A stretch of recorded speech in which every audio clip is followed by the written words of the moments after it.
जनगणना के पीछे नहीं।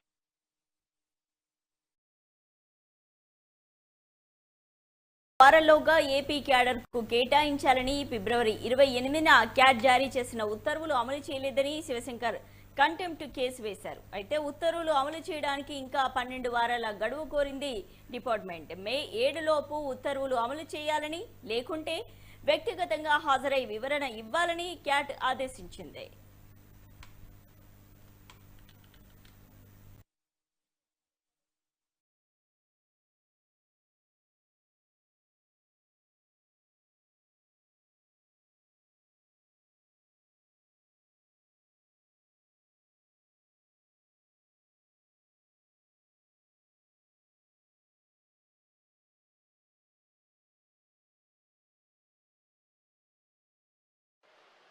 क्या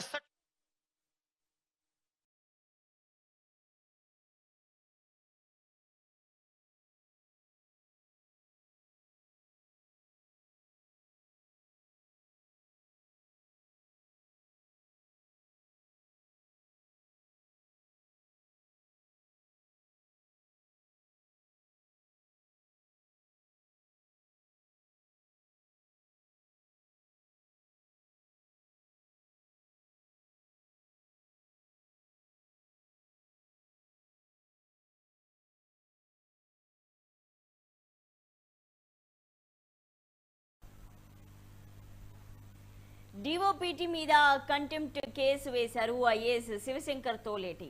4 వారాల్లోగా ఏపీ క్యాడర్ కు కేటాయించాలని, ఫిబ్రవరి 28న క్యాట్ జారీ చేసిన ఉత్తర్వులు అమలు చేయలేదని శివశంకర్ కంటెంప్ట్ కేసు వేశారు. అయితే ఉత్తర్వులు అమలు చేయడానికి ఇంకా 12 వారాల గడువు కోరింది డిపార్ట్మెంట్. మే 7 లోపు ఉత్తర్వులు అమలు చేయాలని, లేకుంటే వ్యక్తిగతంగా హాజరై వివరణ ఇవ్వాలని క్యాట్ ఆదేశించింది.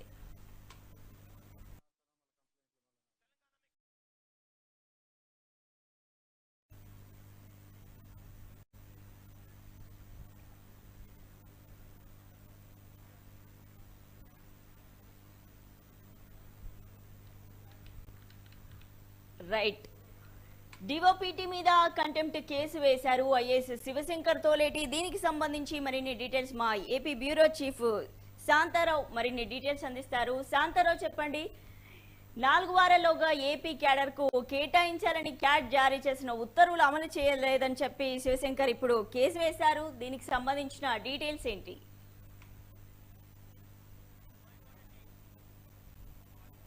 Okay, right Sushma.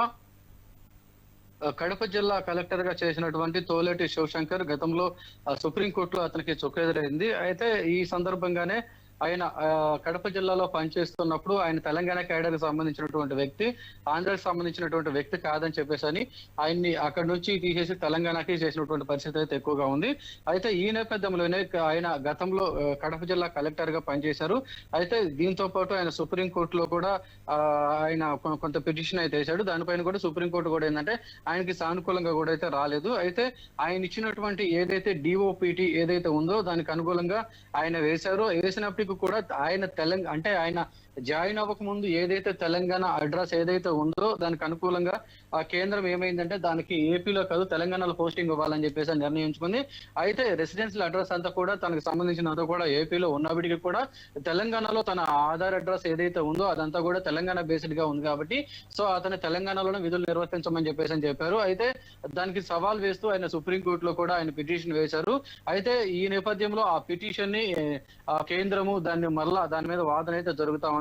అయితే దీనికి సంబంధించి ఇప్పటికే ఆ కూటమి ప్రభుత్వం అధికారంలోకి వచ్చిన తర్వాత ఎవరైతే మన ఐపీఎస్ తోలేటి శివశంకర్ తో పాటు ఎవరైతే ఉన్నారో ఆ ముగ్గురు వ్యక్తులు కూడా ఈ మధ్య కాలంలో రీసెంట్ గా కూడా మరి ఏపీ ముఖ్యమంత్రి చంద్రబాబు నాయుడు గారిని కూడా కలిసినట్టుగా కూడా కనబడతా ఉంది. Thank you Shanta Rao.